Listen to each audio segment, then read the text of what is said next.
Hey guys, tonight we're diving into the dark secrets of one of history's most infamous monarchs. We all know Henry VIII as the king with a shocking number of wives, the man who split an entire church just to get his way. History books paint him as a powerful, ruthless ruler. But what if the real story, the most disturbing one, wasn't about politics or power? What if the most grotesque and bizarre moments took place not on the battlefield or in the courtroom, but in the most private space of all his bedroom? This isn't the Henry from the grand portraits or history lectures. This is a Henry consumed by obsession and paranoia.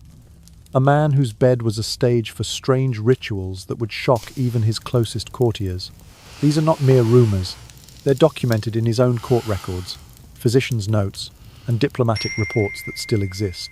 If you think his cruelty was only for the public eye, prepare to have your perspective shattered. His most terrifying rituals were the ones no one was meant to see. So, before you get comfortable, take a moment to like the video and subscribe, but only if you genuinely enjoy what I do here. And tell me, where are you watching from tonight? And what time is it where you are right now? Now, dim the lights, maybe turn on a fan for that soft background hum, and let's ease into tonight's journey together. Henry VIII is remembered as the king who possessed 6 wives, and who severed England from the Roman Church merely to satisfy his personal desires. He personified the saying, "Absolute power corrupts absolutely," never hesitating to have any queen executed if she failed to bear him a son. Yet behind the royal halls, beneath the glittering throne and crown, lay a far darker world. The king's private bedroom was not simply a place for conjugal relations, but a stage for perverse, horrifying rituals that instilled dread and terror throughout the court. The instant the bedroom door closed, the space ceased to be a warm, private refuge and became an arena for rites that mixed religion with primitive medical procedures. These were not enemy rumors or sensational propaganda, but carefully recorded events in the royal registers, the private physician's journal, and diplomatic dispatches still preserved today. Anyone who studies these documents will shudder to realize that the cruelty of Henry VIII extended far beyond the executioner's axe or annulment decree. It was woven into every intimate moment. Henry's true nature emerges only through the whispered accounts of his wives, the royal physicians, and even the guards who witnessed these ordeals. They recorded how each queen was forced to bathe in herbal concoctions, endure strict dietary regimens, and pray endlessly. Every preparatory step before retiring to bed was tied to a concept of purification, intended to achieve a state of absolute chastity, a notion simultaneously religious and superstitious. After examination, midwives and physicians submitted detailed reports on the queen's condition, noting everything from her pulse to any signs of virginity, then recommending supplementary measures such as rosewater baths or warm herbal infusions. The case of Queen Catherine of Aragon became particularly macabre. She underwent countless cycles of fasting and purification rituals solely to produce a male heir. When the infant died, Henry VIII declared her private parts cursed or insufficiently purified. He invoked the Book of Leviticus to pronounce their marriage invalid, paving the way for England's break with Rome. In truth, this religious pretext masked his impotence and political pressures, turning bedroom rites into instruments of national power. Age and a chronic leg ulcer fed Henry's paranoia about impotence. He demanded that his wife lie utterly motionless and utter no sound. One ragged breath or stifled moan could be recorded as disobedience. The court physicians measured the duration of intercourse, the degree of passion, and even evaluated the quality of his semen. Should these metrics fall short, a wife faced not only annulment, but execution, despite any lack of concrete evidence of adultery.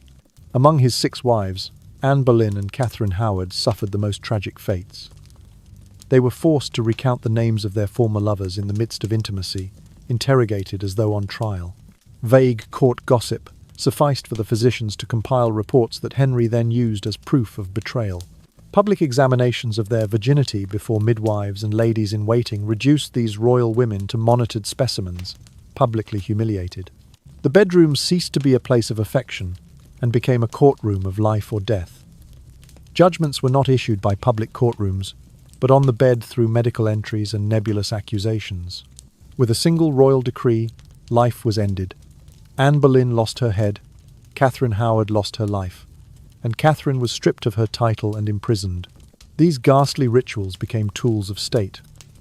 Henry's obsession with proving his masculinity and the purity of women drove him to found the Church of England, severing ties with the Vatican. His divorce from Catherine was not merely personal, but a watershed event that reshaped history.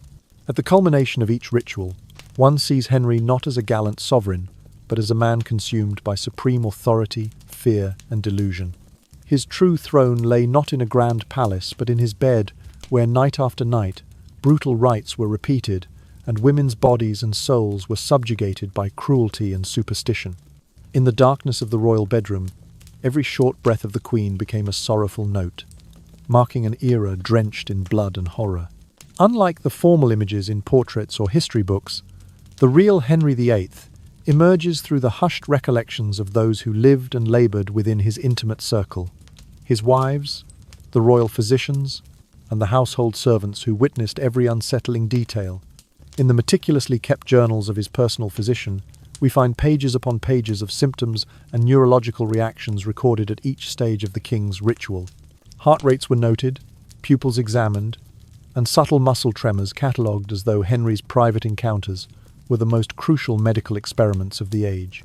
Meanwhile, the women in attendance, from high-born ladies to humble chambermaids, scribbled their anxious whispers onto scraps of parchment.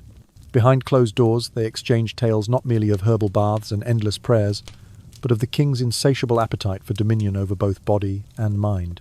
It was they who first recognized that Henry's desires went far beyond mere passion, and instead reflected an unquenchable thirst to demonstrate his ultimate power, an obsession steeped in cunning suspicion.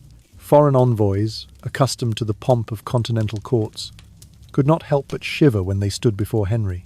Their dispatches home describe a regal gaze that pierced veils of silk and armour alike, revealing a mind cloaked in secrets and a will that brooked no challenge.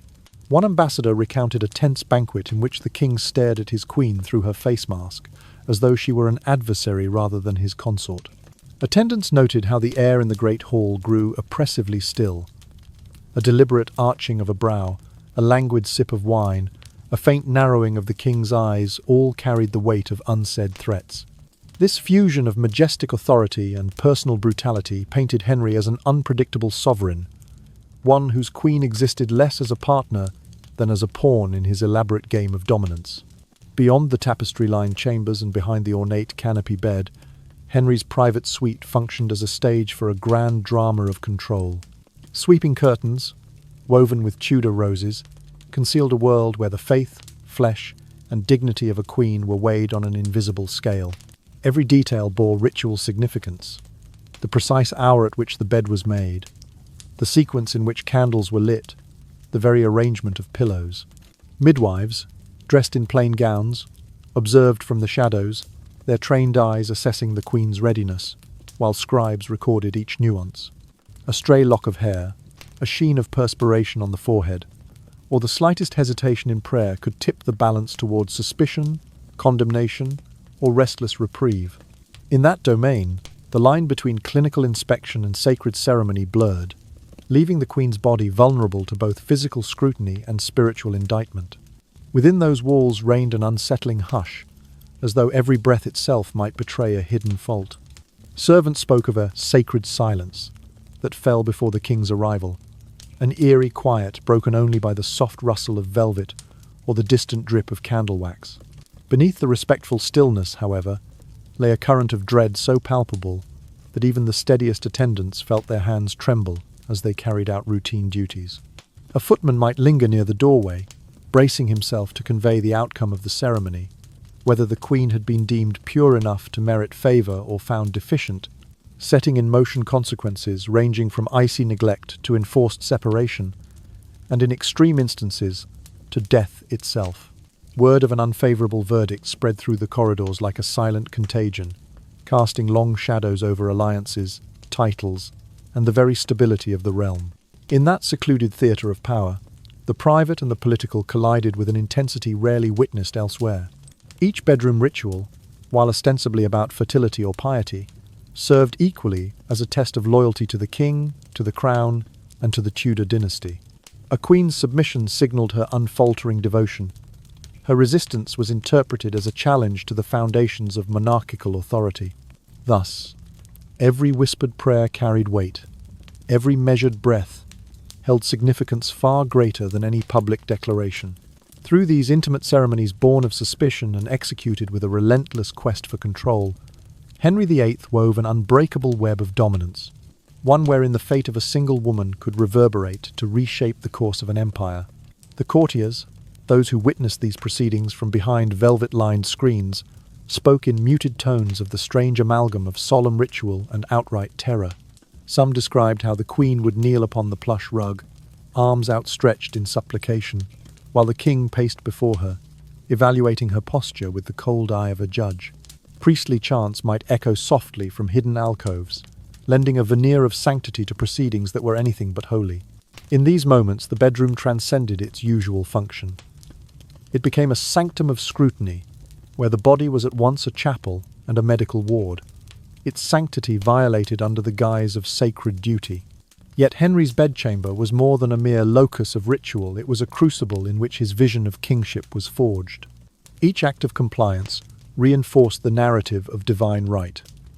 Each sign of defiance threatened the very doctrine upon which his rule rested. For Henry, absolute sovereignty extended even into the realm of private intimacy, transforming what might have been acts of love into instruments of statecraft. The outcome of a single night's ritual could determine not only the Queen's standing, but the geopolitical orientation of the kingdom itself. In this twilight world of flickering candles and hushed incantations, the face behind the crown was laid bare. A man driven not by romance, but by an urgent, almost frantic need to assert supremacy over every facet of life. His ultimate throne was not the one nestled amid tapestries and pillars, but the one concealed beneath the canopies and drapes a seat from which he commanded body, soul, and succession. And in that shadowed sanctum, the destiny of England was sealed, one breath and one decree at a time. Listeners are warned. The cruelty of Henry VIII did not end with the executioner's axe or annulment decrees. The most inhuman acts were carried out within the bedroom, an area traditionally regarded as sacred to love and trust. To understand the roots of these behaviors, we must first acknowledge the greatest obsession of his life, the imperative to father a son and secure his dynasty. In the 16th century, a monarch's success was measured by the strength of his male heir.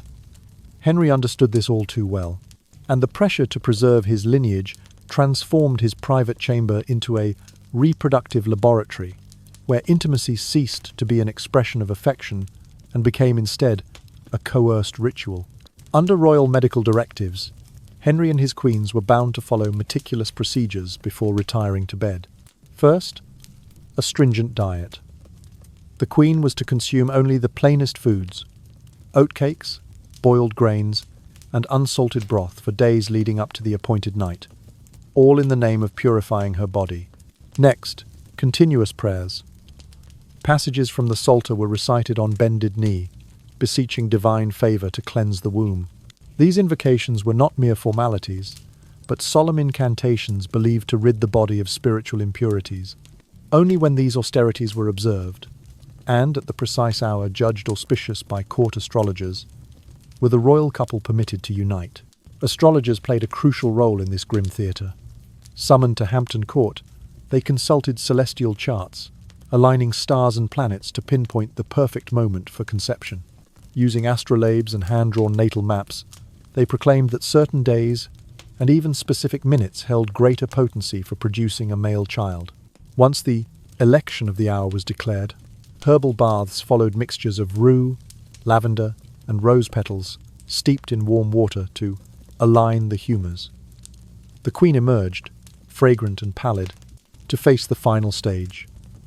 The bed, swathed in linen rolls that had been blessed by chapel clergy and scented with frankincense. This elaborate choreography was less about the union of two hearts and more about manufacturing life through a fusion of primitive science and superstition. In this way, Henry's bedroom became a laboratory of production. Physicians recorded every detail in medical tomes: the queen's temperature, her pulse rate, even the colour of her menstrual blood when present. Midwives stood at attention, their faces stern, marking each response of the body an involuntary shiver, a bead of sweat, a flicker of the eyelids as data. These observations were relayed to the king, who demanded that these indicators prove the queen's compliance with the ritual. Should conception fail, the blame fell squarely on the rituals.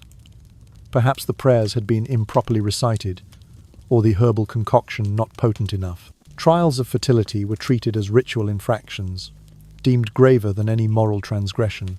Each failure carried dire consequences. A queen who did not conceive was accused of neglecting the sacred rites, an offence viewed by Henry and his council as more egregious than adultery. Official records show that Catherine of Aragon endured cycle after cycle of such ceremonies, her body treated like a vessel subject to endless experiments. When her womb yielded no surviving son, Henry proclaimed her unclean, citing the failure of the purification rites rather than acknowledging the natural limits of human biology. This led directly to his bold interpretation of the Book of Leviticus and the subsequent annulment, an act that ignited the English Reformation. For Henry, science and belief fused into a single weapon, the reproductive ritual. It granted him absolute authority over his wife's flesh, dictating what she ate, how she prayed, and even the very second they might approach the marriage bed. In the privacy of that bedchamber, he held the power of life and death. A successful conception bolstered his regime, while a failure cast the queen into disgrace. And so, the bedroom drama was not confined to the realm of personal sorrow, but echoed through the corridors of government, influencing political alliances and religious breakaways. Yet these procedures, so elaborate in their design, were fundamentally dehumanizing. The queen, once an equal partner in marriage, became an object of state policy, her body a site for public scrutiny and private torment.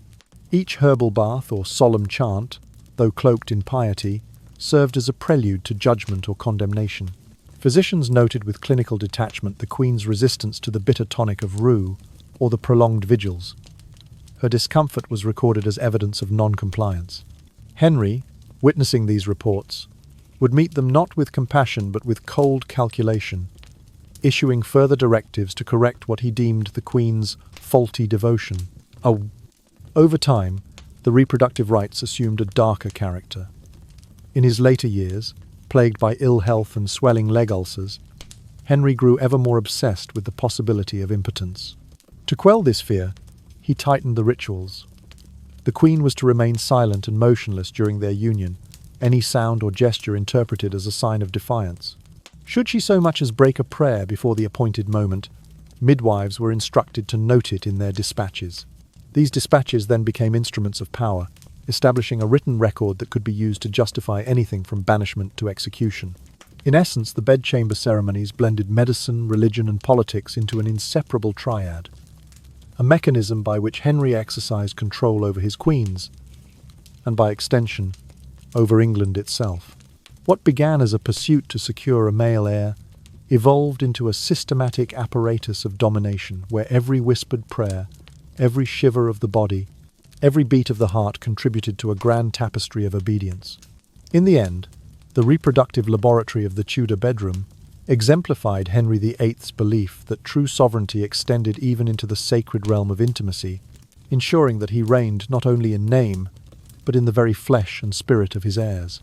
To prepare for the final act, Henry VIII demanded that his wife and every subsequent queen submit to a series of extreme pre-intimacy rituals. The prescribed diet alone was draconian. The queen's menu consisted of bland rice porridge, bitter fruits such as quinces and unripe apples, and cooling herbs like borage and wort to balance the humours. Even the smallest indulgence, an extra handful of dried raisins, a whisper of honey in a draught, was regarded as a lapse that might foul the body's purity. Meals were measured in ounces and herbs steeped for precisely 12 minutes, with the Queen's physician observing every bite and noting any deviation in the medical ledger. Alongside the diet, continuous prayer formed the next pillar of preparation. From twilight's first star to the pale dawn, the Queen was required to chant psalms and incantations without pause. Psalms 1 through 15 were recited on bended knee, followed by the Litany of the Saints, and concluding with a bespoke prayer composed by the king's confessor, invoking the Virgin's intercession for fertility. These devotions were believed not simply to purify the spirit, but to refresh the soul in readiness for the sacred union. A failure to intone each verse correctly, whether a missed syllable or a hushed word, could incur the king's grave displeasure, for it implied that the queen's devotion was incomplete. Viewed through the lens of 16th century medicine, these rites appeared to blend pseudo-scientific cleansing with royal superstition. Herbal baths followed prayer. Tubs filled with water infused with rosemary and lavender, intended to draw out spiritual impurities. The queen would soak for exactly 15 minutes, monitored by midwives who measured her pulse at precise intervals. After drying, she donned linens blessed by the chapel clergy, the fabric itself reputed to carry sanctifying power. Such procedures, however, amounted to a profound invasion of the queen's body and psyche, stripping away any semblance of intimacy. Small missteps, an omitted prayer, a single herbal leaf misplaced were magnified into proof of impurity, fueling Henry's personal fury and the courtiers' collective fear. Perhaps most horrifying of all was that every step of this pre-coital regimen transpired before the assembled royal medical team and midwives.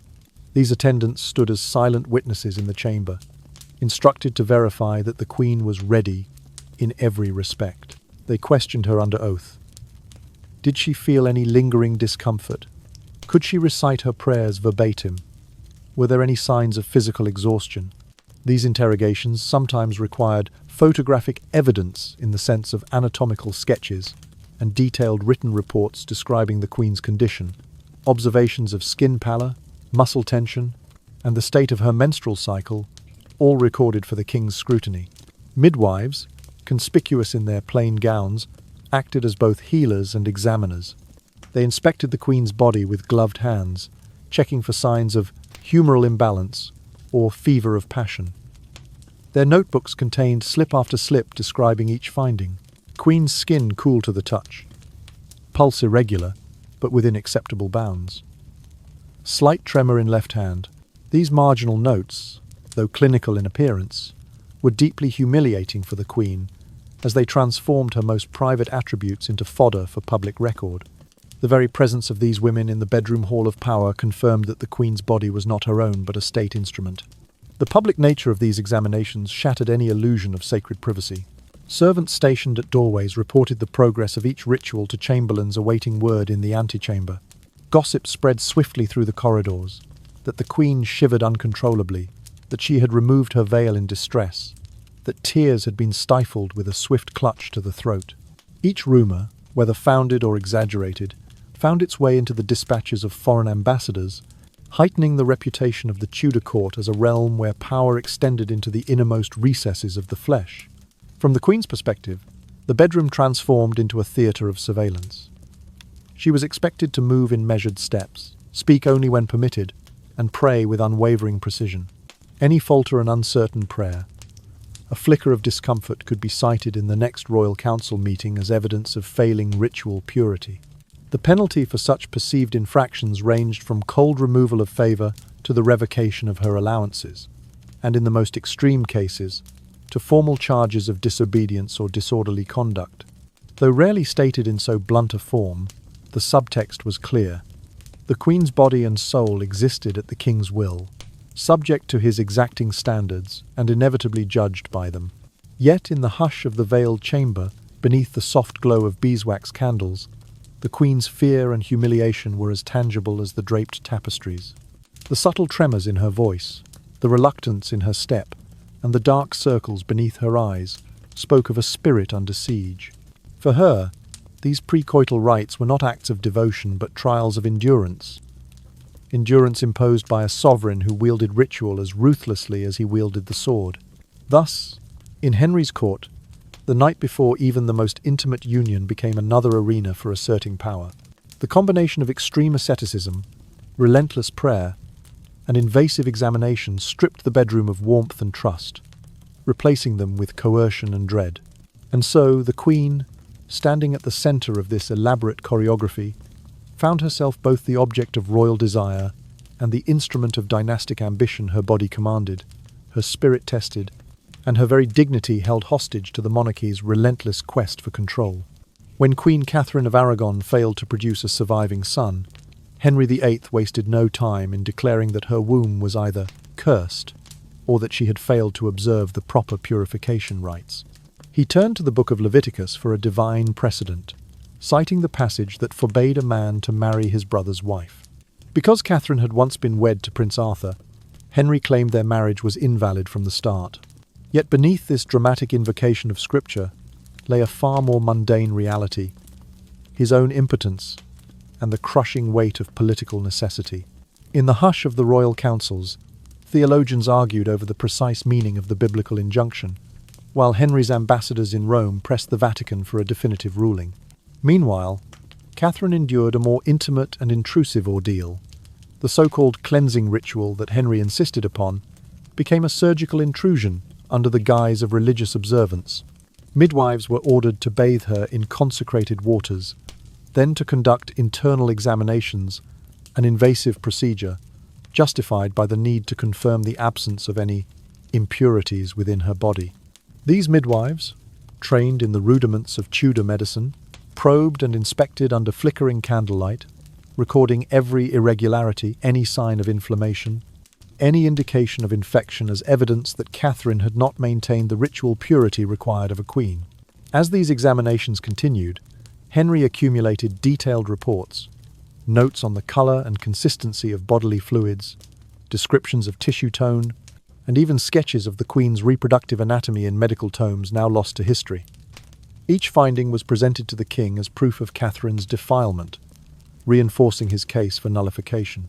Catherine, for her part, maintained her innocence and dignity, protesting that she had followed every instruction the court had laid out. But every protest only seemed to strengthen Henry's resolve. He seized upon the slightest ambiguity, an overlooked ablution, a misremembered prayer, as confirmation that her body was no longer fit to carry the Tudor legacy. The divorce proceedings, though cloaked in religious solemnity, were in truth a calculated political maneuver. By declaring his marriage invalid, Henry not only freed himself to wed Anne Boleyn in hopes of finally producing a male heir, but also struck at the heart of papal authority. When Pope Clement VII wavered in granting a dispensation, Henry's frustration grew into open defiance. His subsequent break with Rome and the formation of the Church of England were thereby cast as necessary measures to secure his marital status, though they in fact reflected his desire to consolidate personal power and control over the realm's spiritual life. In Henry's court, the ritual of purification and bodily examination served dual purposes, ostensibly to ensure fertility, but more fundamentally to enforce obedience. The Queen's body became a battleground for competing power structures, royal prerogative on one side, ecclesiastical tradition on the other. Every scrub of her skin, every whispered prayer, every note in the physician's logbook fed into the machinery of statecraft. Catherine's inability to produce a male heir was transformed from a private sorrow into a public scandal that justified sweeping theological reforms and the redefinition of women's dignity in Tudor society. By weaponizing the concept of purity, Henry wielded an almost absolute authority over the female body. The notion that a queen's flesh could be judged unclean provided the pretext for stripping her of titles, lands, and trust. Catherine was banished to a secluded estate, her name erased from records, her status reduced from sovereign consort to Lady Dowager. In her enforced isolation, she lived out her days with the bitter knowledge that her most private functions had been scrutinized by strangers and used against her in the courts of politics and religion. The ramifications of this personal vendetta were enormous. The annulment of Henry's marriage to Catherine served as the spark that ignited the English Reformation, a seismic shift in the religious landscape of Europe. Monasteries were dissolved, their wealth confiscated by the crown. Bishops who opposed Henry's policies were deposed or executed. A new liturgy was composed to reflect the monarch's supremacy over church and state. Henry's reproductive rituals, once carried out in secret within the confines of the bedchamber, had unleashed a revolution that would reverberate for centuries. Yet amid the grand sweep of these historical currents, the human toll was profound. Catherine, forced to endure public vilification and private examination, remained steadfast in her faith and her refusal to acknowledge the annulment. Her letters from remarriage banisters reveal a woman of quiet dignity, enduring pain and humiliation with grace. But no letter could reverse the verdict that had been rendered in the shadowed bedchamber, that her body had failed the ultimate test, that she was unfit to be queen. In the end, the fusion of sexual coercion, theological decree, and political ambition produced one of the most powerful divorces in history. A divorce that not only reshaped the Tudor dynasty, but redefined the very relationship between monarch and church. Henry VIII's insistence on bodily purity for the sake of dynastic continuity became the prelude to a national schism, demonstrating that in his court, the intimate and the imperial were inextricably entwined. The Queen's womb, once the source of life and lineage, became the crucible in which the authority of Rome was shattered, and the dower house of English sovereignty was forged. Not about love but sacrifice, Henry VIII transformed his royal bedchamber into an altar rather than a haven of affection. Every religious ceremony, every rudimentary medical procedure, and every facet of courtly superstition was marshalled to dominate his wife's body. The royal physicians and midwives were mandated to provide exhaustive accounts of each preparatory step, from purification rites to assessments of reproductive readiness, all to confirm that the Queen's body was in a state of absolute purity before the king would enter the bedchamber. Beneath the veneer of proto-science and cosmic ritual lay the stark reality of ruthless authority, one that controlled every breath and every involuntary response.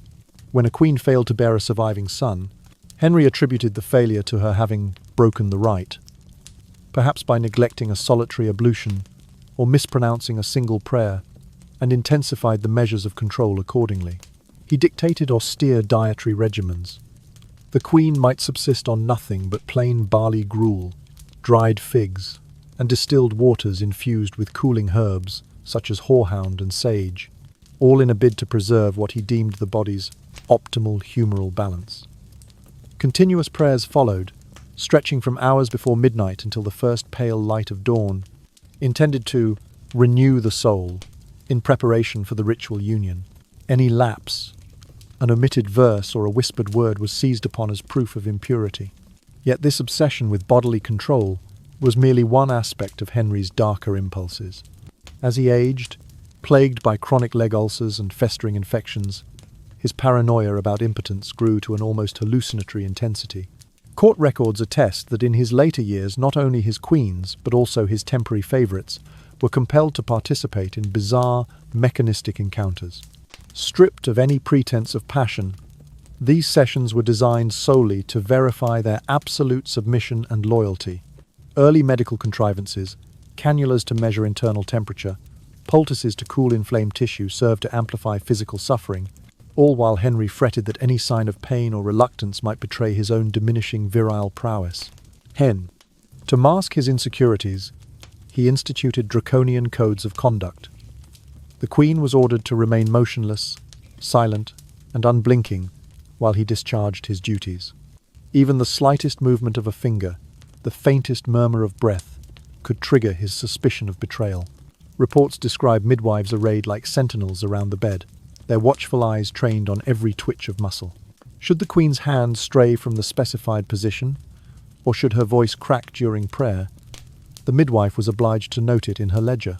These private annotations later functioned as evidence, building a dossier of alleged infractions against the Queen. In this grim theatre, the bedchamber morphed into the ultimate tribunal, where verdicts of humiliation or death were rendered in silence. A failed ritual, or the slightest hint of independent thought, summoned a record that would justify either an annulment or capital punishment.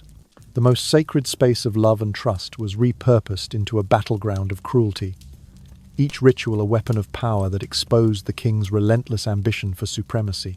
Queen Anne II, having endured her share of trials, learned this lesson all too well. Court gossip and physicians' notes depict her trembling during the purification bath, her pulse recorded as irregular, her whispers of prayer deemed too faint. These minutiae were woven into a narrative of impiety. She had supposedly defied the sanctity of the rite, and thus could no longer bear the burden of royalty. In due course, the king's private verdict was formalized in an annulment decree, and Anne was relegated to obscurity. Even when suspicion lessened, the scars remained. The midwives' slim volumes of observations, pages lined with notes on tissue laxity, excess humours, and deficient fervour, were archived in the royal registry. Henry consulted these volumes like sacred texts, citing them in council meetings to corroborate his version of events. The women who had once shared his bed found themselves reduced to footnotes in the endless record-keeping of tyranny. And so the royal bedroom, once imagined as a sanctuary of intimacy, became the locus of statecraft and subjugation.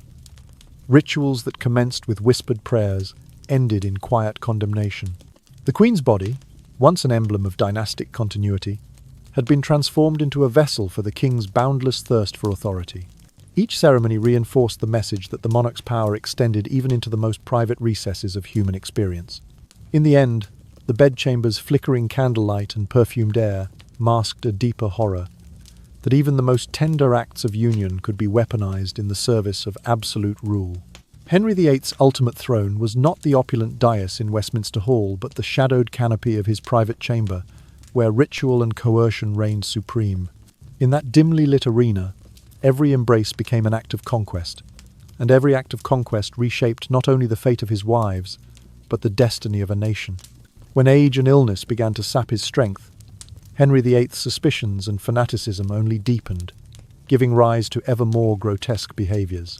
Court records from his final years describe how not only his queen, but even fleeting dalliances among the ladies of the court, some as fragile as porcelain, were forced into unnatural positions that risked their very lives. He commanded that soft cords be wrapped lightly about their wrists and ankles to keep them perfectly still, a physical assertion of his absolute dominion. Physicians wearing cold iron gloves would palpate and press to detect any residual vital signs, as though the mere tremor of living flesh threatened his authority. In more extreme instances, a surgical blade sharpened and sterilized by early Tudor standards was used to pare away what he deemed impurities on the skin's surface, under the pretense of medical necessity. Each cut left a scar not only on the body but on the victim's sense of autonomy. Henry's demands did not end at physical restraints. He required his partner to maintain complete silence throughout these rituals. No sigh, no gasp, not even a stifled moan. Any sound, however faint, was recorded by the attending physician as evidence of non-compliance, to be meticulously logged in the royal medical ledger. A single amplified heartbeat might indicate that the Queen had deviated from the prescribed state of stillness, or that her thoughts had wandered from the ritual's sanctity. Those pulse readings, annotated in fine script, were later used to reinforce the king's conviction that only through perfect obedience could the Queen prove her worthiness to bear his heir. If the heartbeat was too strong, it suggested excitement beyond duty. If too weak, it implied dissent or illness. Either reading jeopardized the victim's safety. Henry's chronic leg ulcer and persistent edema fueled his terror of impotence, which he viewed as the ultimate emasculation. He believed that only by demonstrating unyielding control over every physiological aspect of his queen's body could he affirm his masculine supremacy. Under this logic, his bizarre procedures were cast as medical treatments rather than sadistic manipulations. Poultices of crushed wormwood and alum were applied to edematous limbs, while rudimentary leeching was sometimes performed to rebalance the humours. Patients writhed in agony, their skin raw, their cries stifled by the requirement of silence. This veneer of medical legitimacy concealed the true motive: to prove, both to himself and to his realm, that Henry's virility remained unchallenged. The court servants who witnessed these scenes could not help but recoil in horror. A young chambermaid fainted twice during one prolonged examination, her collapse chronicled in the steward's ledger with the solemn remark, "Attendant overcome by distress." An elderly midwife, her hands trembling as she adjusted the Queen's garments, once begged to be relieved of duty, only to be silenced by a curt royal command. Their pleas, however earnest, fell on deaf ears. The King's will was law, and silence reigned throughout the palace corridors. No whisper of dissent escaped the walls, for any sign of sympathy risked incurring the monarch's wrath. The omnipresent fear bound the household in a grim hush, ensuring that even the faintest protest was swallowed by the immensity of royal authority. Within the candlelit confines of the bedchamber, love found no refuge. Instead, the space became a terrestrial hell where personal tragedies merged inexorably with political ambition. The Queen, once the embodiment of regal grace, was reduced to a subject of clinical inspection. Her every shiver, a potential mark against her, her every pulse, a metric of loyalty. In this cold theatre, the boundary between healer and torturer vanished. Physicians prescribed both balm and blade, each measure more extreme than the last, as though the severity of suffering validated its necessity. The result was a cycle of anguish, The queen's body endured endless trials, and the king's paranoia only grew thirstier for proof of his unassailable dominion. Thus, in the waning years of his reign, Henry VIII's bedchamber rituals reached their most perverse extreme. What began as a desperate attempt to secure an heir devolved into a systematic apparatus of control, whereby the most intimate aspects of a woman's existence, her body, her breath, her silence, became instruments of monarchical power. The bedchamber, once envisioned as a haven of trust, revealed itself as the ultimate locus of tyranny, a place where sacrament became spectacle, where devotion became coercion, and where the definition of womanhood was rewritten by the cruel hand of a king determined to rule not only the realm but the very flesh of his queen. In that grim theatre of shadows and whispers, the true cost of absolute power was laid bare, the sacrifice of love upon the altar of fear, fear of impotence and enforced rituals. Henry VIII was so tormented by the spectre of impotence that he regarded it as the ultimate humiliation for a sovereign. Determined to conceal his dread, he devised a series of coercive rites for his wife. She must remain entirely passive, utterly silent, and never meet his gaze. Any infraction risked being recorded as conjugal betrayal. Internal court memos revealed that the queen was often compelled to don constricting garments, tight bodices laced so firmly that her breathing became shallow, while soft cords bound her wrists gently behind her back, leaving only the narrowest of openings for the king's instruments of inspection. In Henry's mind, only by subjugating his wife completely could he reaffirm his manly vigour to himself and to his realm. Physical control, however, was only part of his arsenal. Henry also demanded that his queen recite scripted prayers imbued with suggestive power, as if these sacred words might spark the fires of fertility. These prayers were written out in full, each syllable meticulously chosen, invocations of Street Anne for motherhood, petitions to Street, Augustine for purity, and appeals to the Holy Ghost for renewal of the womb. The queen was forced to chant these lines repeatedly, her voice echoing off the tapestry-lined walls from dusk until dawn. The relentless cadence wore her down, her throat raw from recitation, her mind reeling under the weight of unceasing supplication. What might have seemed, from afar, a poetic display of piety was in truth a form of psychological torture, an unending litany that blurred the line between faith and coercion. As night wore on, the chamber grew heavy with the scent of aphrodisiac herbs and perfumed tallow. Sprigs of wild fennel and rue burned quietly in braziers, sending flickers of greenish smoke into the shadows. At once evocative of both opulence and occult ritual, the aroma masked the stench of fear and fatigue permeating the room. The candles, coated in clove oil, cast long, wavering shadows on the walls, as though spectres moved among the ornately carved furniture. Yet beneath this romantic veneer lay a horrific mechanism of control, designed to degrade the queen's spirit as well as her body. Henry's paranoia about his potency extended to exhaustive post-coital interrogations, what he called output reports on performance quality. Once the forced union concluded, the queen remained bound and silent, while the royal physicians measured her pulse and respiration at regular intervals. They timed the king's ejaculation, with precise instruments attenuated glass tubes marked at the ounce and half-ounce, and even recorded the woman's emotional response, labeling it the affection quotient. These data were charted meticulously in the margins of medical folios, with columns noting length of union, intensity of release, and evidence of satisfaction. The physician's report, bound in crimson leather and sealed with the king's crest, was then presented to Henry in the stillness of the royal bedchamber, each detail serving as a verdict on his virility. Should the findings fall short if the queen's pulse did not return to a specified range within 5 minutes, or if the affection quotient registered below a predetermined threshold, the queen was judged to have an unsuitable constitution.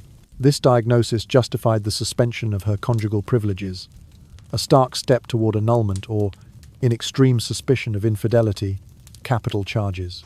Though rarely articulated, the logic was simple. A body deemed unfit by medical decree became a body unworthy of motherhood, and a queen unfit for motherhood was no longer fit to rule. Court physicians, though complicit, sometimes recorded their own misgivings in private notes. One surgeon lamented that the queen's skin had become thin as parchment, and that her spirit seemed broken. A midwife confided that she had found the queen's tears as instructive as her pulse, noting in an aside, Her eyes betray a grief deeper than any illness. Such marginalia, though never presented to the king, circulated among the inner circle, whispering of the human cost behind the clinical facade. Despite the brutality, any attempt at protest was swiftly suppressed. The Queen's lady-in-waiting who dared to offer comfort was reprimanded and reassigned to distant estates. Physicians who hinted at mercy risked censure, their licenses to practice revoked at a royal whim. In Henry's court, the dictates of compassion yielded to the imperatives of power, and the line between healer and jailer dissolved entirely. Yet the Queen, bound and broken though she was, retained a fragile spark of defiance. In whispered confessions to her confessor, she spoke of the spiritual violence inflicted upon her, arguing that true purity could never be measured by pulse or prayer.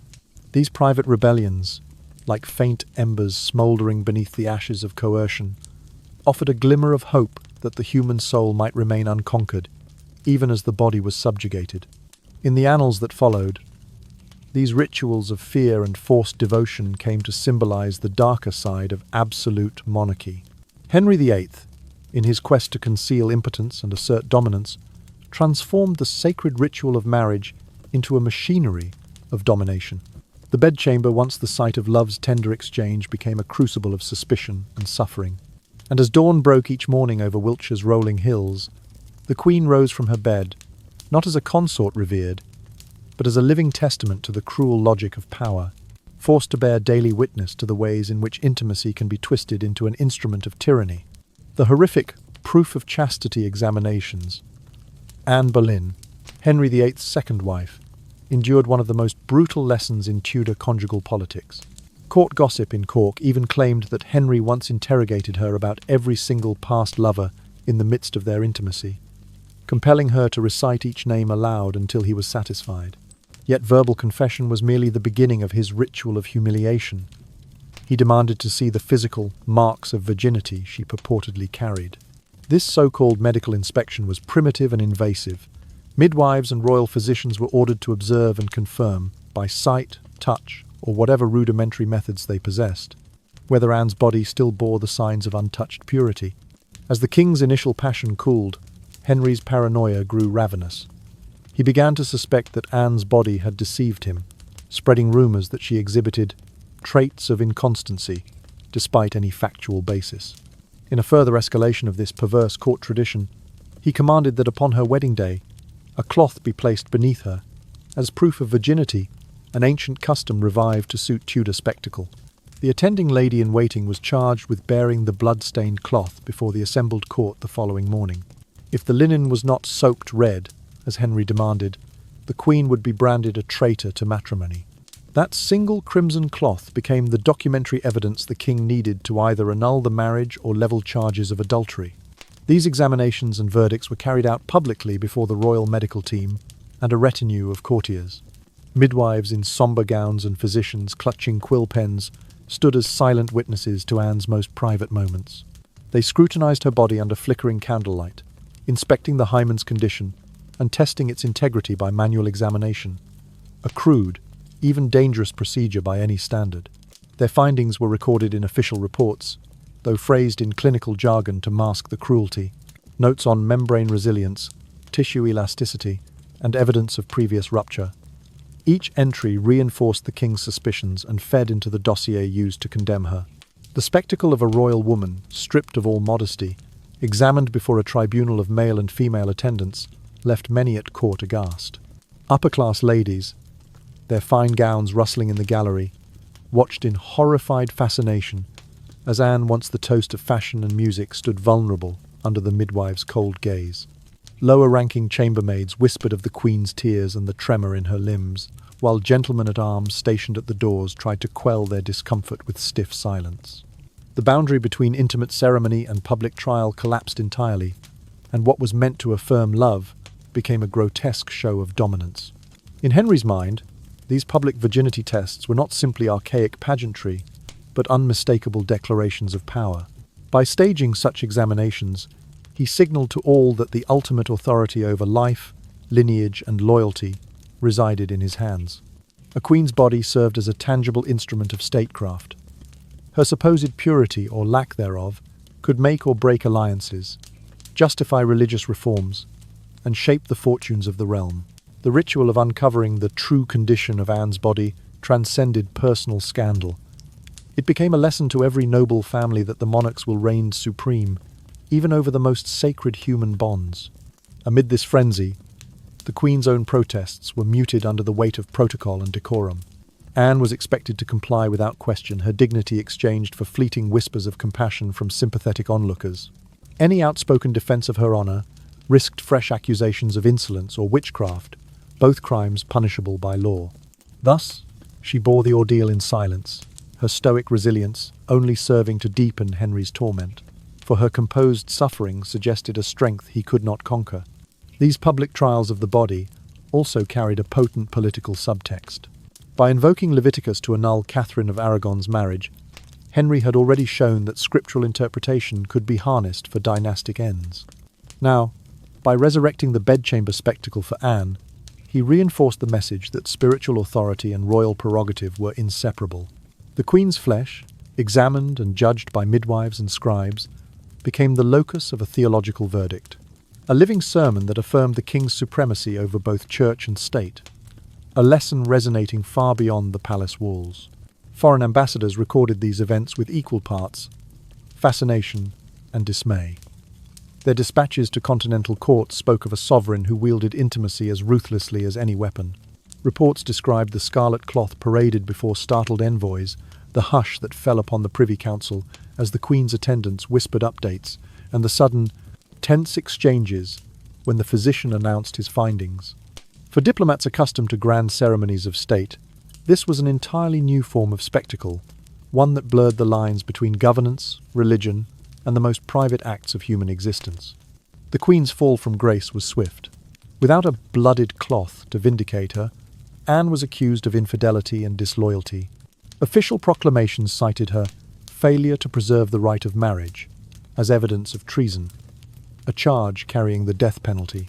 Within weeks, Anne was imprisoned in the Tower, her luxurious chambers replaced by the damp austerity of the fortress. There, she awaited trial not before a court of peers, but before the very physicians and courtiers who had once assessed her virginity. Their written testimonies, drawn from those humiliating examinations, formed the backbone of the prosecution's case. The aftermath of Anne's execution sent shockwaves across England. Some saw in her fate a warning that no woman, regardless of birth or beauty, could defy the king's will. Others whispered that Henry's obsession had gone too far, that the public violation of the Queen's body revealed a cruelty at odds with the Christian values he professed. In any case, the ritual of proof of chastity had etched itself into Tudor history as one of the darkest displays of monarchical power, a portrait of a court where love was sacrificed on the altar of suspicion and control. In the years that followed, no subsequent queen could escape the shadow of Anne's ordeal. The memory of that scarlet cloth, and the mothers-in-waiting forced to bear witness, lingered in the corridors of power, reminding all that in Henry VIII's England, the royal bedchamber was not a sanctuary, but a theatre of terror, where the ritual of unveiling a woman's most intimate self became the ultimate assertion of the sovereign's dominion. Cruel oversight and the death sentence from the bedchamber, Henry VIII's obsession with proving chastity reached its zenith when he transformed the royal bedchamber into a secret tribunal.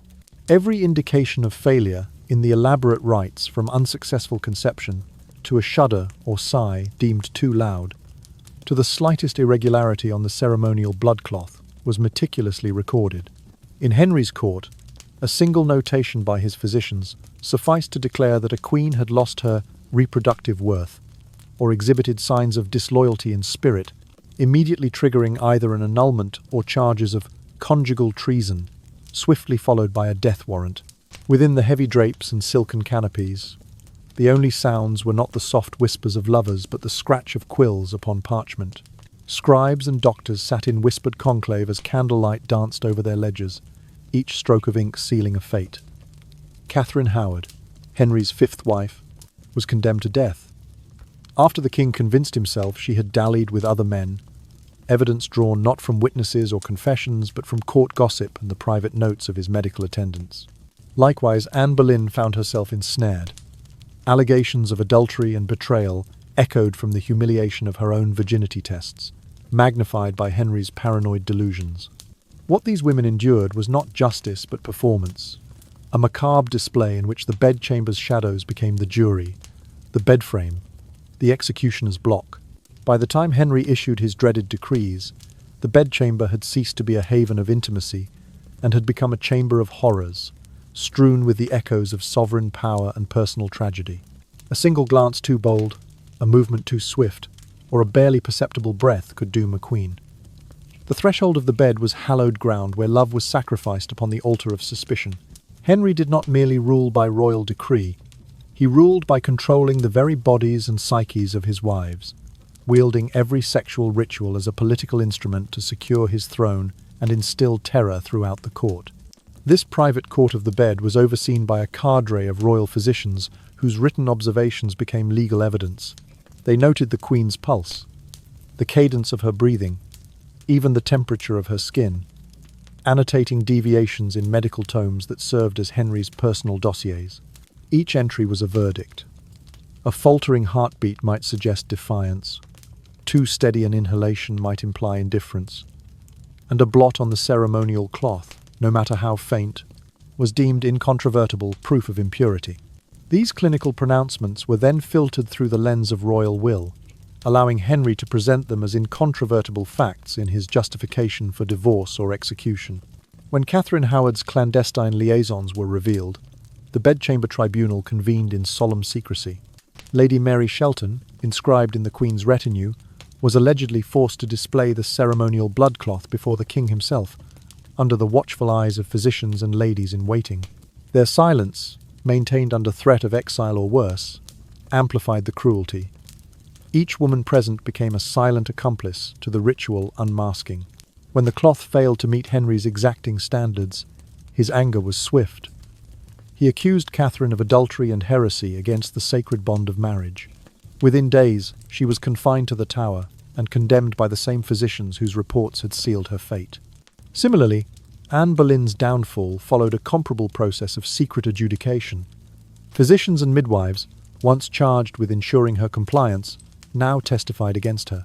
Their notes on her anatomical condition, once presented as evidence of virginity, were recast as evidence of betrayal. The same hands that had washed her in consecrated waters now pointed to her body as proof of guilt. The Queen's trial never appeared in public records. Instead, it unfolded behind closed doors, buried in the margins of medical ledgers and royal letters. There, in the hush before the executioner's blade, the concept of due process was trampled by the sovereign's private vendetta. In that intimate theatre of power, the transformation of personal sorrow into statecraft was complete. No longer could a royal marriage be viewed purely as a union of hearts or houses. It had become a mechanism for consolidating absolute authority. A queen's body was the stage upon which the king asserted his dominance, and her demise served as a potent warning to all who might question the monarchy's reach. The fate of the consort became a measure of the king's strength, an irrevocable testament to his capacity for both love and cruelty. Yet the victims of these bedchamber tribunals were more than mere symbols. They were real women, subjected to unimaginable indignities. Catherine Howard, a sheltered noblewoman turned queen, met her end at the block because Henry's fear of female agency eclipsed any loyalty she might have expressed. Anne Boleyn, once hailed for her wit and charm, was undone by the very procedures meant to safeguard her virtue. Their deaths echoed beyond the palace walls, reaching every corner of the realm as a stark proclamation. The bedchamber was no sanctuary, and under Henry VIII, no woman was safe from the sovereign's paranoia. As candlelight faded into dawn, the bedchamber's horrors receded into the silence of empty chambers. Yet the repercussions endured. The memory of these secret trials lingered in the corridors of power, a ghostly admonition to future queens of the fate that awaited any who might fail the king's rigged examinations. For Henry VIII, the bedchamber tribunal was the ultimate assertion of his belief that true sovereignty encompassed even the most intimate recesses of human life. And in that haunted court of shadows and whispers, every ritual became a weapon, every sigh a potential indictment, and every woman's body the contested territory of an absolute monarch's unyielding will. In reality, the charges of adultery and marital betrayal levelled against Anne Boleyn and Catherine Howard rested on no concrete proof, but were born of vague suspicions and the king's relentless manipulation of information. Henry VIII transformed the very rituals of purity testing and the hospital-like reports generated in the bedchamber into instruments of accusation, the midwives' equivocal testimonies, the physician's notes on unsatisfactory reproductive indicators, and even the whispered gossip circulating among courtiers about past dalliances were harvested, conflated, and magnified into so-called evidence of infidelity.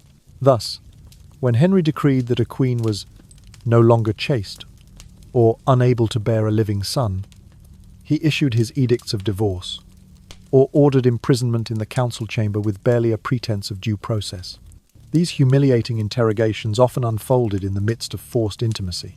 Anne Boleyn, Henry's second queen, endured the most painful of ordeals, compelled to recite the names of every former lover while the king watched, her voice trembling as she spoke each syllable. This grotesque ritual served a dual purpose. It reinforced Henry's absolute power and provided him with the pretext to enact punishment. The midwives, some with nerves frayed from years of courtly intrigue, stood by as silent witnesses, forced to corroborate his version of events with nods and murmured affirmations. Physicians, their quills trembling, recorded downcast glances, stifled sobs, and the faintest quiver of the Queen's lips as evidence of her internal guilt. These clinical observations, penned in neat columns, were then cited in the cruelest of tribunals, the bedchamber itself. Even when rumours remained unsubstantiated, Henry seized upon them with zeal, issuing writs of execution on the thinnest of pretexts. The mere suggestion, no more than a rumour overheard in a tapestry hallway, that Anne had shared a secret rendezvous with a courtier sufficed to trigger her downfall. Before the winter of 1620, she was convicted not by juries of her peers, but by the king's own design, her guilt written in the margins of medical ledgers and whispered by ladies-in-waiting. On a chill May morning, Anne Boleyn, once the toast of London's grandiose festivals, mounted the scaffold with her head held high, yet her every step was shadowed by the manipulated narratives that had sealed her fate. Catherine Howard, Henry's fifth queen, fared no better. A 17-year-old orphan thrust into the maelstrom of courtly life, she became ensnared in the same cycle of suspicion. Despite her youth and inexperience, she was ordered to endure the same ignominious rituals. When whispers of her alleged relations with Thomas Culpeper and Francis Dereham, neither of which Henry ever witnessed, reached his ears, he demanded that Catherine repeat the names of her supposed paramours in a whisper meant for his ears alone. Her tear-streaked confession, delivered in the hush of the royal bedchamber, furnished the evidence he needed. The physician's subsequent report, noting her pallor and trembling frame, was classified as proof of her moral failings. Within weeks, she too heard the king's final judgment: death by beheading. These women were not condemned for crimes proven through testimony or tangible evidence, but for the paranoid fantasies of a monarch who viewed his queens as extensions of his own sovereignty. Henry saw in every sigh and every tremor a potential act of defiance. The bedchamber, once the seat of marital union, had become his clandestine courtroom, a place where a glance too bold, a gesture too fluid, or a whispered prayer could convict and condemn. The king's personal physicians, instructed to verify every detail, ended up compiling dossiers of intimacy that served as the most damning of legal briefs. These dossiers, bound in crimson leather and emblazoned with the Tudor rose, were presented directly to the king, who needed no further corroboration to issue his irrevocable decrees. What is most chilling is that, after the queens were disposed, either sent into exile or led to the scaffold, the records of their trials remained sealed within the vaults of Whitehall and Westminster. There, they lay hidden from the public eye, accessible only to the king and his most trusted advisers. The annals of Tudor history were thus shaped by documents dripping with the ink of manipulation, where the line between fact and fiction was blurred by the sheer will of monarchy.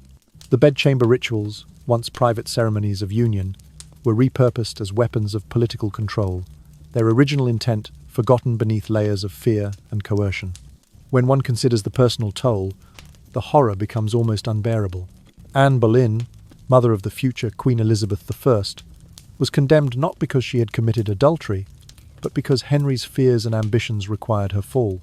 Catherine Howard, barely old enough to grasp the implications of her own marriage vows, died without ever fully understanding why she had been labelled a traitor.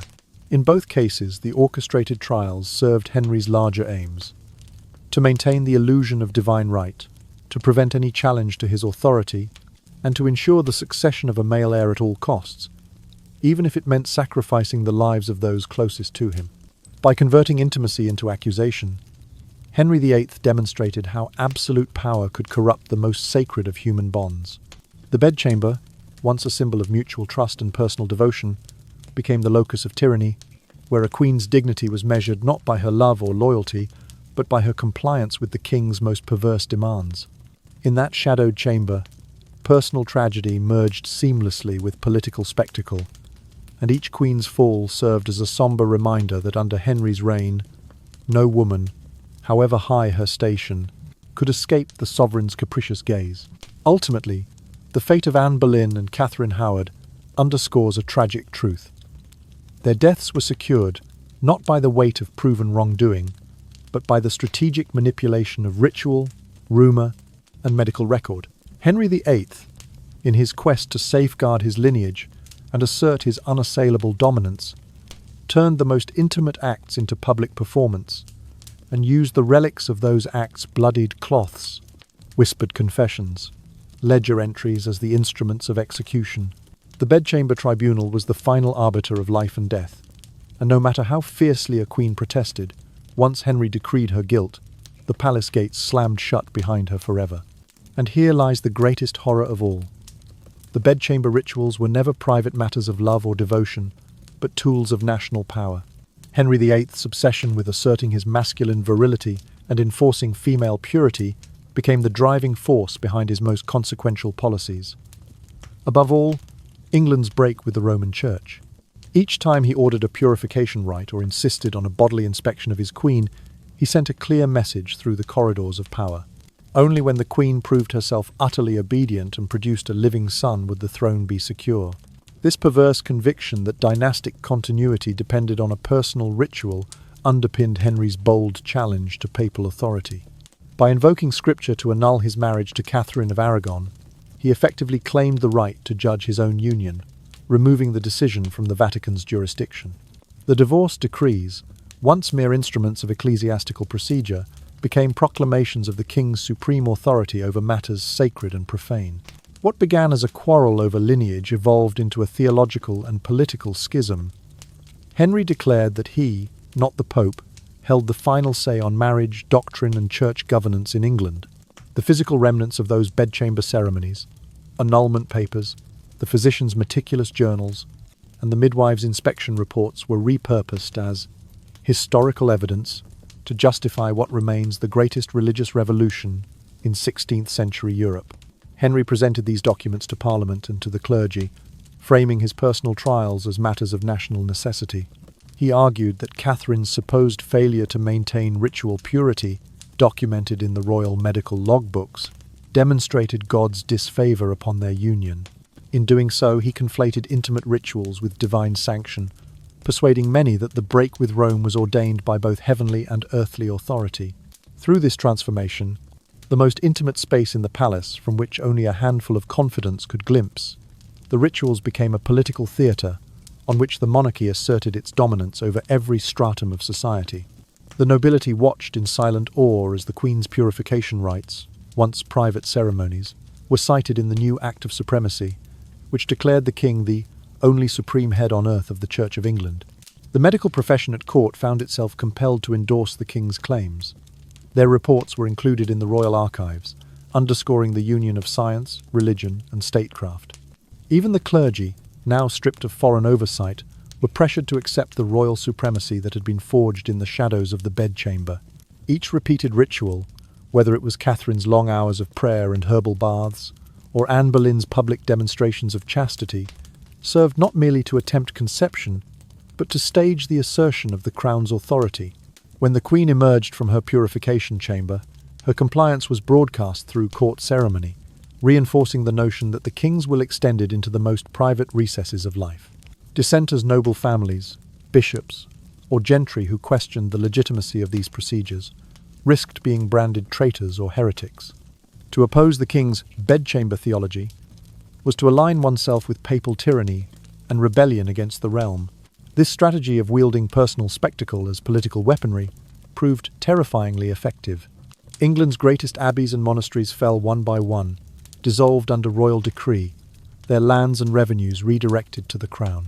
Bishops who preached against the break with Rome found themselves deposed and replaced by men loyal to the new ecclesiastical order, crowned by the king's own sovereignty. The medical examination tables and prayer benches of the Queen's private apartments echoed across the nation, reinforcing the vision of an all-powerful monarchy. Even common folk in London's crowded streets heard rumours of the Queen's latest purification, and they understood that this intimate drama was the source of the king's unchallengeable rule. In effect, Henry turned the private chamber into the capital's most powerful pulpit. A ritual performed under velvet curtains became the basis for legislation that bound every English subject to the monarch's supremacy. Any nobleman or parish priest daring to question the theological underpinnings of the new Church of England risked accusations of disloyalty not just to the crown, but to the divine order itself. The Queen's bodily ceremonies thus transcended their original purpose. They became the cornerstone of a new national identity, one in which the monarch was both head of state and head of church. As the rituals continued, their performative force only grew more daunting. Each unsuccessful pregnancy, each whispered doubt about ritual compliance, was seized upon as fresh justification for further consolidation of power. When Henry married for a sixth time, his new queen was required to repeat the cycle of purifications and examinations, reinforcing once more that her value lay in her capacity to prove obedience and fertility.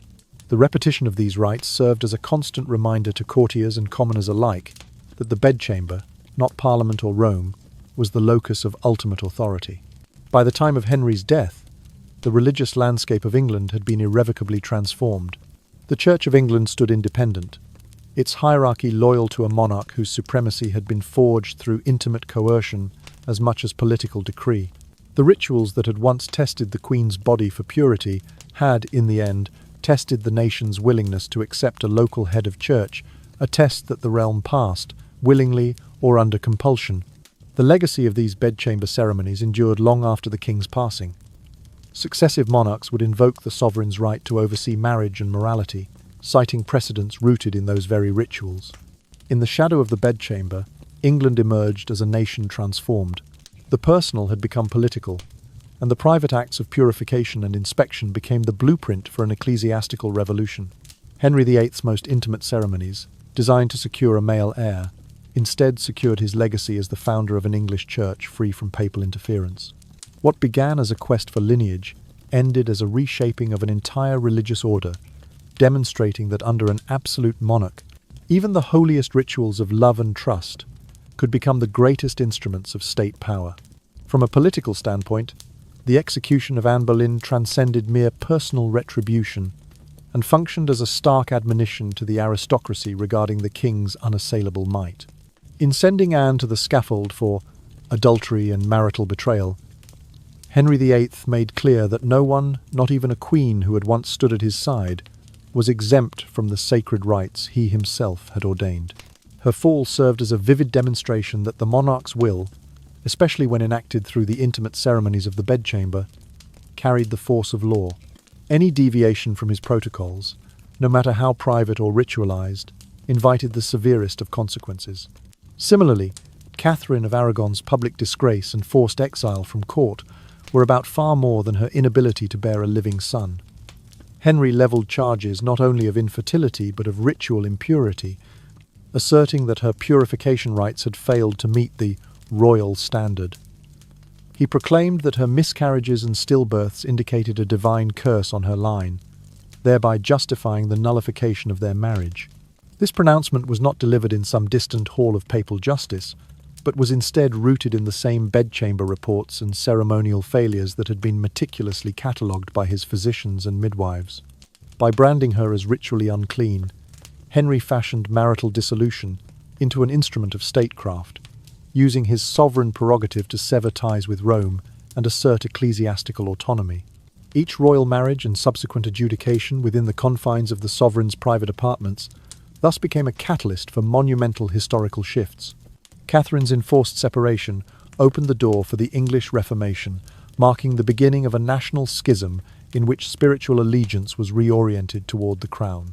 Meanwhile, Anne's forced confession and execution underscored the perils of challenging the king's authority, reinforcing the principle that ultimate power resided not with the Pope or with any foreign potentate, but with the Tudor monarch himself. The bedchamber, once the site of intimate union, emerged as the focal point for dynastic politics, where the sanctity of marriage and the sovereignty of the realm intersected in the most intimate of rituals. Henry's message to his nobles was unmistakable. The enforcement of personal rights and the maintenance of ritual purity were matters of national security. To fail in these intimate displays was tantamount to fomenting rebellion. By leveraging bedchamber ceremonies as proofs of loyalty and channels of divine favor, the king ensured that every member of the court, every peer of the realm, understood that their fortunes depended on unwavering obedience to his protocols.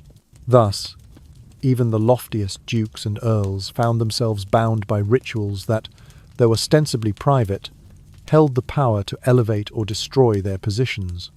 In this way, Henry VIII consolidated an unprecedented level of centralized power. The dissolution of monastic lands, the redistribution of church wealth, and the creation of the Church of England were all ramifications of personal bedchamber politics. He used the evidence of failed purifications, those dusty medical ledgers and the stained sheets of the royal bed, to persuade Parliament and his bishops that a national religious revolution was both warranted and divinely sanctioned. These documents became the foundation for sweeping legislation, the Acts of Supremacy and Uniformity, which enshrined the king's role as head of both state and church. What had begun as the most intimate of domestic rituals thus fueled the greatest constitutional transformation of the era.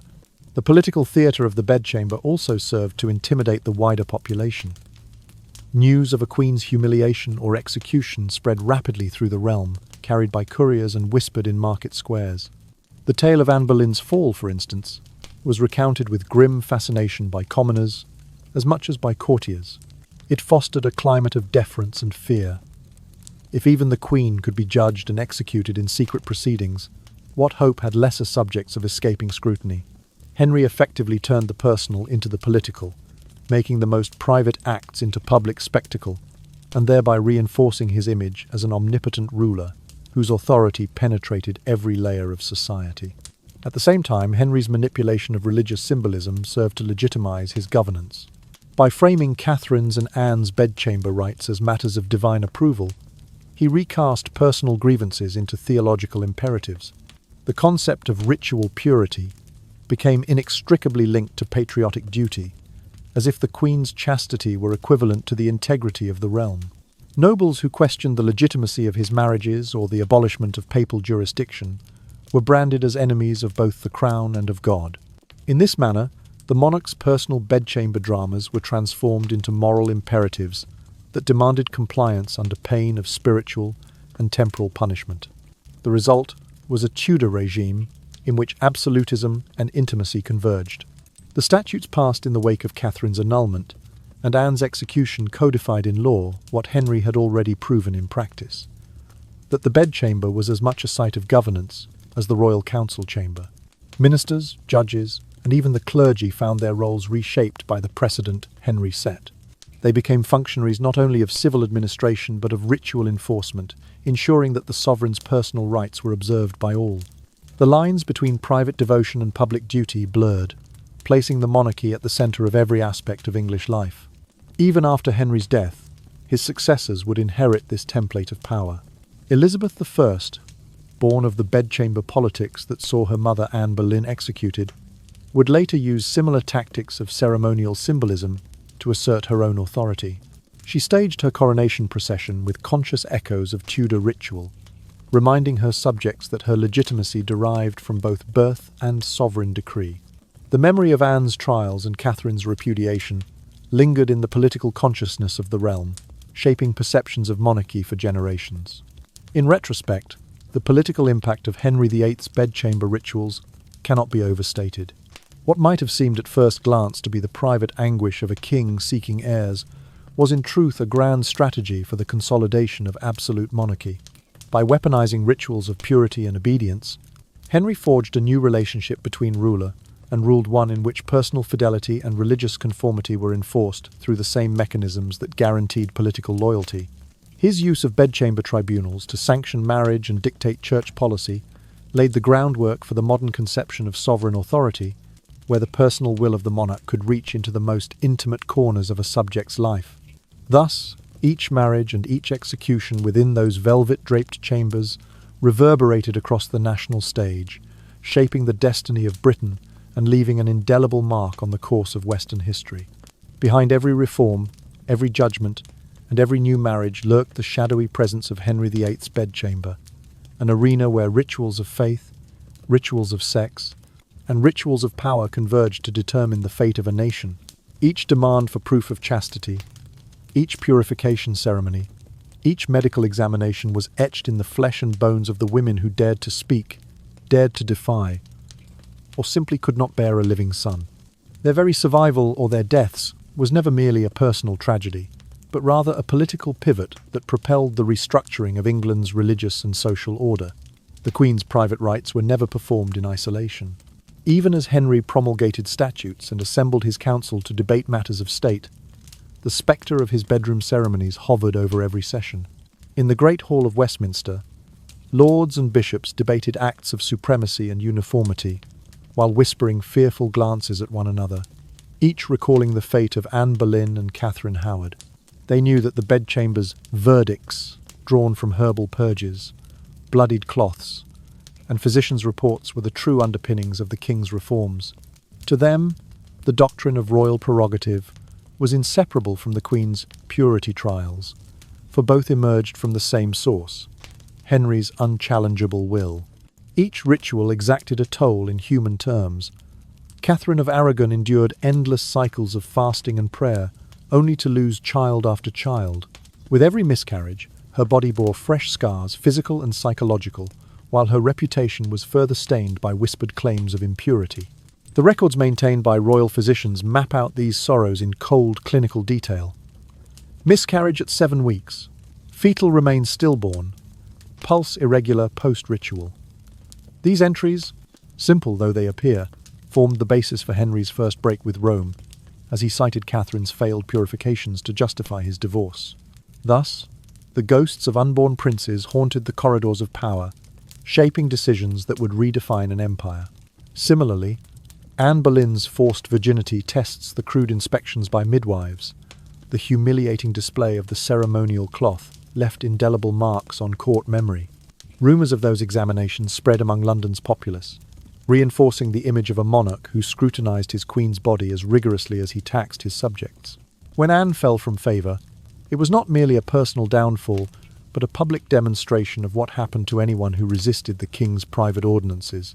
Her execution reverberated far beyond the tower's walls, chilling the nobility and clergy alike. They understood that personal fidelity and political loyalty were two sides of the same coin, each enforced through the mechanics of the bedchamber. Catherine Howard's demise echoed this pattern. Though barely old enough to grasp the gravity of her own marriage, she was subjected to the same ritual scrutiny, her youth exploited to reinforce the narrative of female vulnerability. When gossip of her alleged infidelities, fueled by her own forced confession, reached the king's ears, her death sentence served as a stark reminder that no one was exempt from the sovereign's reach. In suppressing her voice, Henry confirmed that silence was the price of survival. The queen, who could not remain pure, both in body and spirit, was erased from the throne and banished from history's official narrative. Beyond individual destinies, these bedchamber ceremonies reshaped geopolitical alignments. Catherine's annulment severed ties with the papacy, sparking the English Reformation and sending ripples through Christendom. England's break with Rome gave other reformers a powerful example. If a monarch could defy the most revered bishop in Europe, so too could princes and parliaments assert their independence. Henry's private rites thus became a public manifesto, declaring that national sovereignty trumped foreign authority. The dissolution of monasteries, the appropriation of their wealth, the redistribution of their lands was justified by the same logic that had condemned his queens, that purity and obedience were prerequisites for legitimacy. The involvement of the royal medical establishment further cemented this fusion of the intimate and the political. Physicians and midwives, once trusted confidants in the Queen's most private moments, found their reports repurposed as historical documents. Their meticulous observations, temperature normal post-ritual, tremor noted in left hand, no adverse signs of impurity, were filed alongside Acts of Parliament, side by side with proclamations on church doctrine.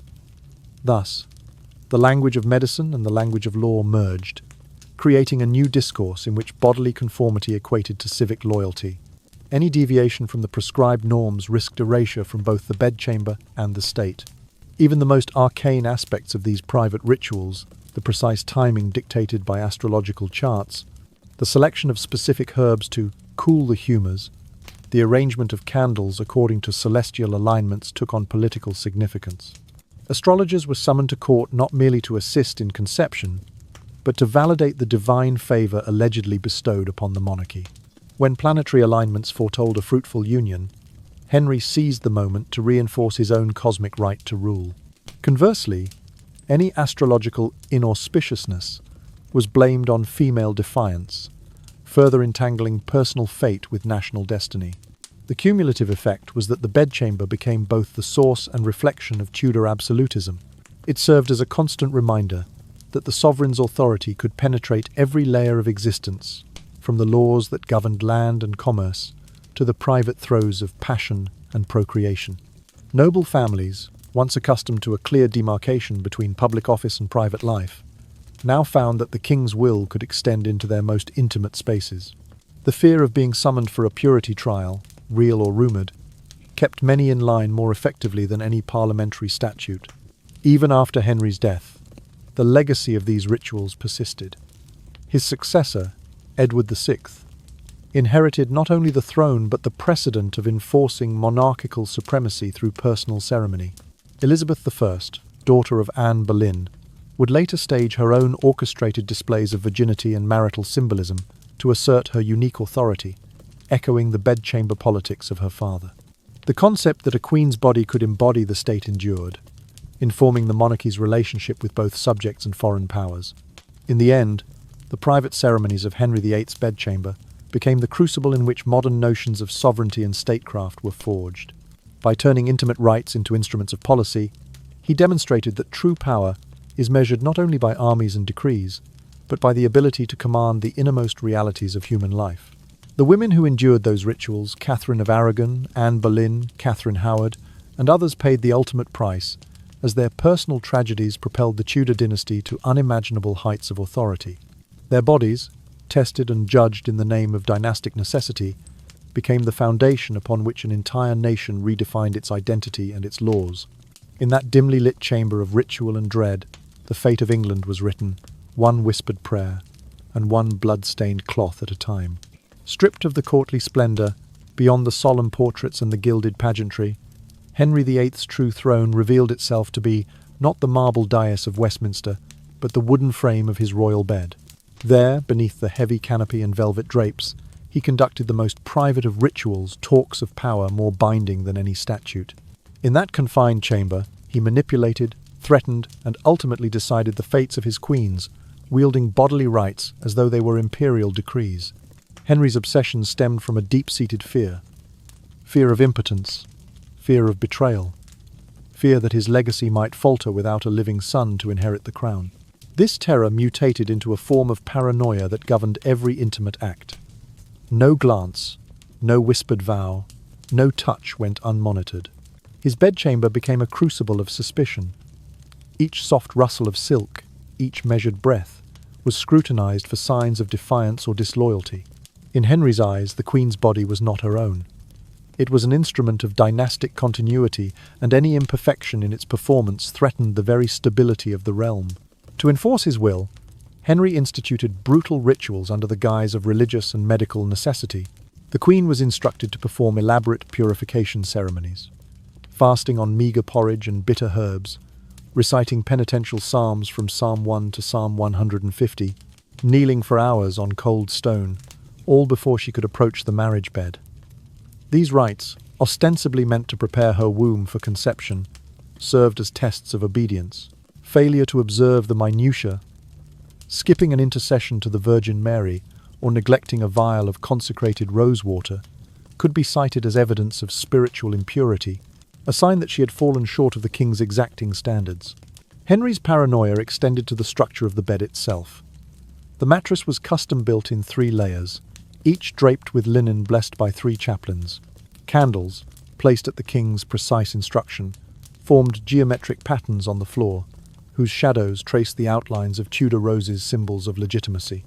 If the sheets were disturbed or the candles extinguished prematurely, it was recorded as a breach in protocol. Even the position of the Queen's pillow was subject to regulation.